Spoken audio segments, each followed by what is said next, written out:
तो गौ विश्वस्य मातृ बोला है, गौमय वस्ते लक्ष्मी बोला है, और जैसी गौ माता की स्थिति वैसी हमारी स्थिति, ऐसा स्पष्ट कहा गया है। आप देखेंगे कि राजस्थान और गुजरात में बहुत विपरीत परिस्थिति है, पानी के विषय की हो, चारे के विषय की हो, फिर भी कुछ थोड़ी बहुत सेवा यहाँ हो रही है। तो आप देखेंगे इनका मानसिक, शारीरिक और सब क्षमता।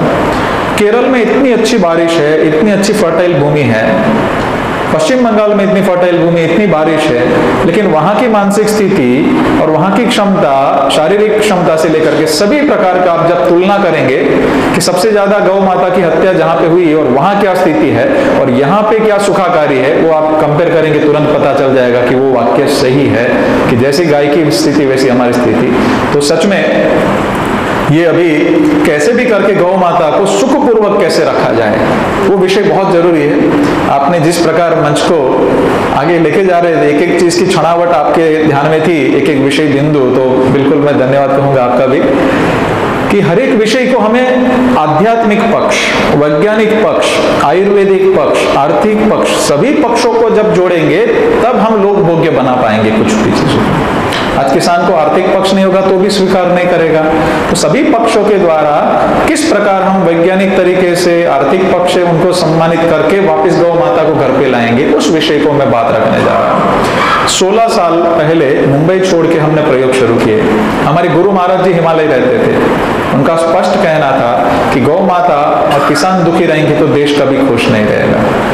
तो वो खुद करके किसी को बोल सकते थे, और राजीव जी का तो प्रभाव अति रहा है हमारे पे, तो ये खुद करके किसी को कह सकते हैं। तो अहमदाबाद आकर के प्रयोग शुरू किए और जो अच्छा लगे उसको विकेंद्रीकरण करना। भारतीय परंपरा कभी पेटेंट की रही नहीं है, जो अच्छी चीज है उसको विकेंद्रीकरण, लोक भोग्य बनाना, यही चीज होता है और वो सबका अधिकार होना।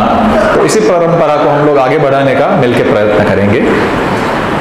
इस प्रकार की गौशाला है, यहाँ पे काफी बंधु गौशाला से भी आए हुए हैं। तो मैं आज विषय को कृषि, गौ माता और उसको सुखपूर्वक कैसे रखना और आयुर्वेदिक सभी पक्षों को थोड़ा समन्वय करूंगा।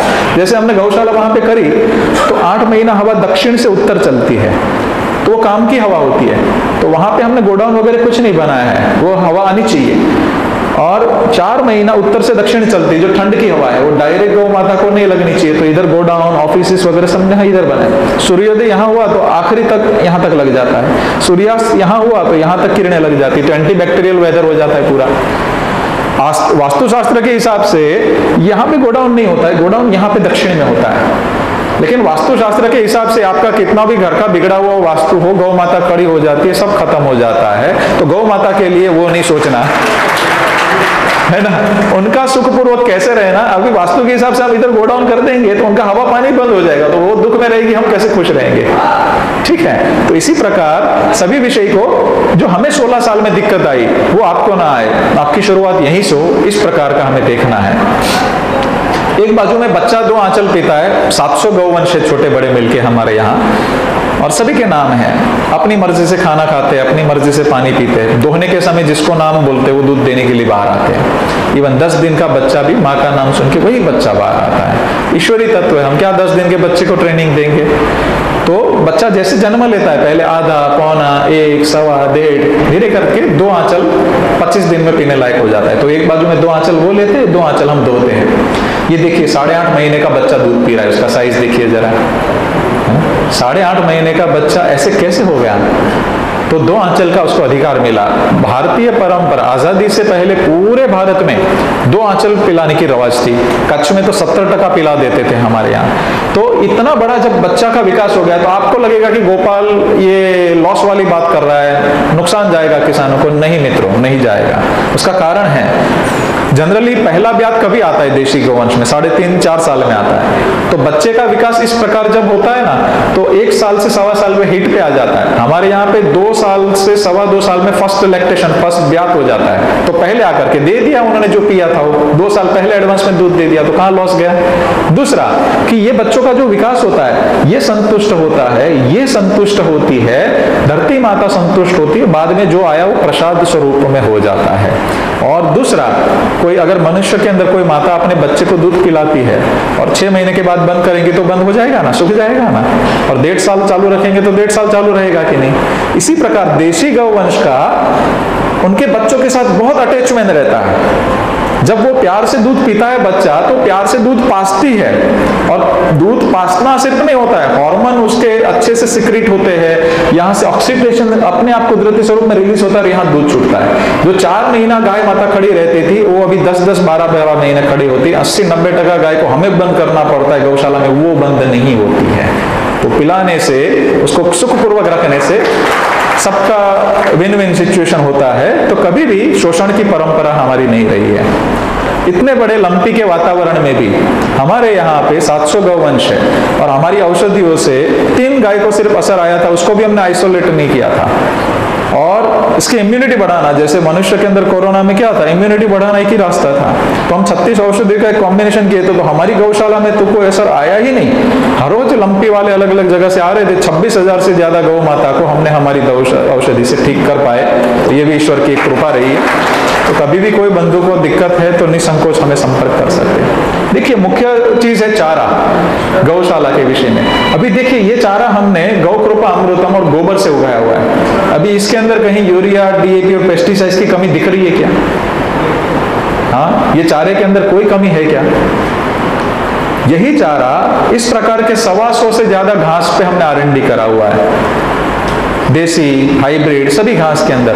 लेकिन उसका मल्टीपल एंगल से अभ्यास होता है। उसके अंदर प्रोटीन वैल्यू क्या है, उसके अंदर न्यूट्रिशन कितना है टोटल, उसके अंदर ऑक्सिलेट क्या है, गाय माता को पसंद है क्या, फिर पसंद है तो प्रोडक्शन क्या है, प्रोडक्शन है तो साथ में सुखपूर्वक उसका अच्छा पालन हो रहा है क्या, उसका स्वास्थ्य कैसा रह रहा है। बहुत अभ्यास करने के बाद हम कोई प्रचार करना शुरू करते हैं। तो ये घास का उत्पादन हम सिर्फ 9 एकड़ भूमि में हर रोज 5 टन चारा काट रहे हैं, हर रोज 5,000 किलो।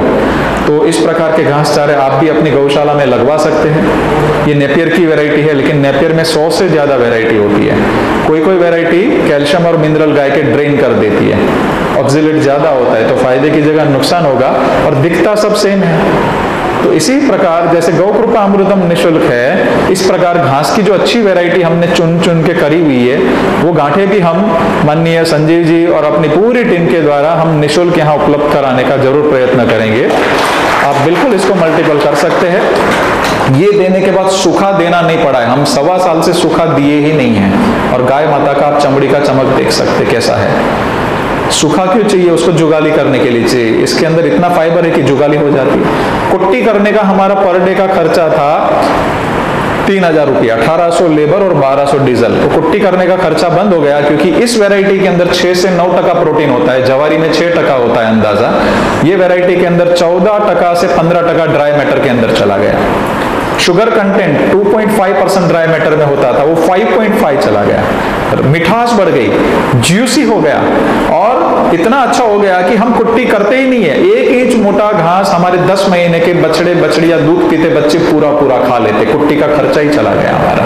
तो इस प्रकार खर्चा भी कम हो जाएगा, और आपके अंदर रखना भी सुखपूर्वक, काटा और डाल दिया, बात खत्म। और इस प्रकार के घास चारे आप अपनी गौशाला में जरूर उगा सकते हैं, और खर्चा कम होकर के भी गायों का स्वास्थ्य बढ़ा सकते हैं। दूसरा, जब पूरा घास खाती है तो एक और साइंस हमारे समझ में आ गया कि पूरा जब घास खाती है तो मुंह में लार बनना शुरू हो जाता है ज्यादा।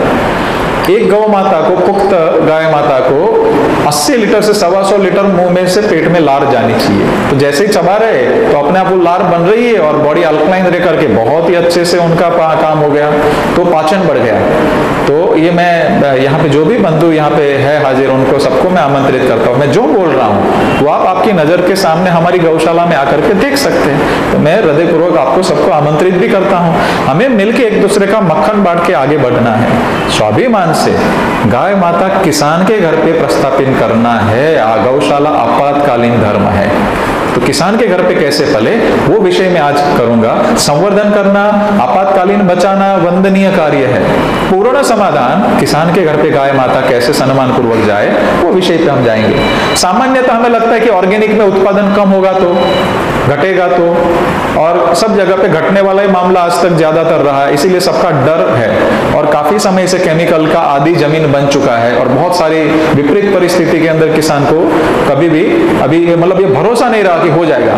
देखिए, हमारे गुरुकुल के बच्चों ने उगाया इस पद्धति के अंदर 3 साल, 2 साल, 1 साल नहीं, पहली सीजन 7 दिन के अंदर ही यूरिया, डीएपी और पेस्टिसाइड्स बंद हो जाता है। और उसको कैसे करना, तो हमें जो 16 साल में मिला आपको कुछ घंटों में परोसना है। तो आपका हृदय मन एकदम शांत मन से यहाँ रहे, वो मेरी विनती है।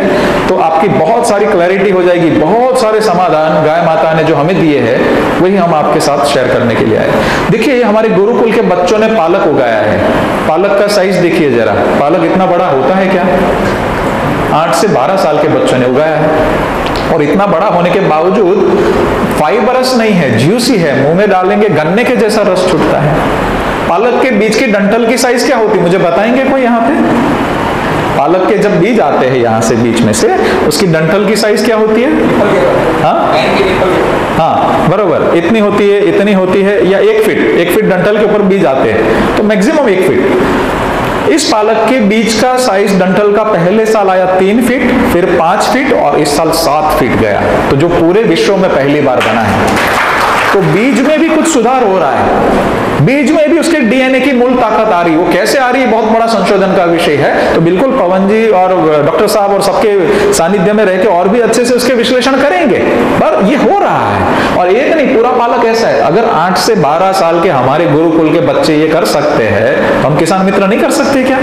सब कुछ हो सकता है, बस हमें नए अभिगम से वापिस जाना है। ये गन्ना है, जेतपुर के किसान का है, गन्ने की साइज देखिए जरा, है ना?